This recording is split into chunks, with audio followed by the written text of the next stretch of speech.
Bara ya gibiacara gatagati wa Ndama na brother wake Boni ironekana tereha nginyagia makiria thutha wa ndeto nyingĩ ciakorwo ikiumburanio ni blogger Mwangi Muthiora. Ndama nĩonekana ta akorwo akirespond kuri ndeto ici makiria thutha wa ndeto igukoretwo igituthuka kiroko ati nduka brother yake arahingurite ni irakorirwo ikihingwo makiria thutha wa Ndama gukorwo agithie igoti-ini, na mundu wakorwo akiaria makiria uria ndeto icio itarie ni blogger Mwangi Muthiora uratuikaga Ndama nirakorirwo akirora igoti-ini kurugamia nduka imwe Boni arahingurite na iria turonire Kiengei akihoithia niguo yanjiririe wira, no kuringana na customers nduka iyo ona ndinaruta wira tondu Ndama nirakorirwo agikinya igoti-ini na irakorwo ikihingwo. Simon Mwangi Muthiora niwe waumburania ndeto ici akiuga ati ndimukuoti the Ndama Mobile Spare Githurai branch, which has now been rebranded as Ndama's Mobile Spares, was launched sometimes last year.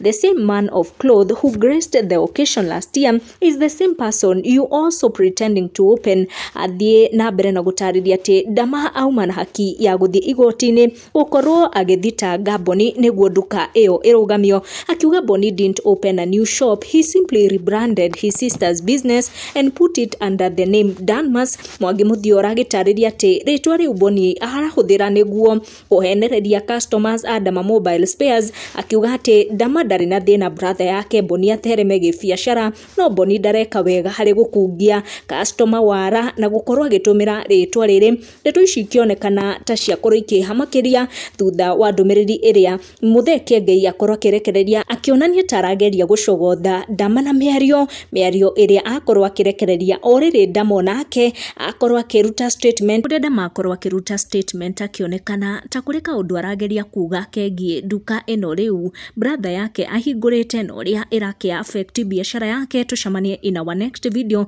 tugikorwo tukimurika maundu maya. Kiengei agikorwo akiaria oriri Ndama nake arutite statement akionekana ta ara confirm uhoro uyu kegie biashara eno ya brother yake.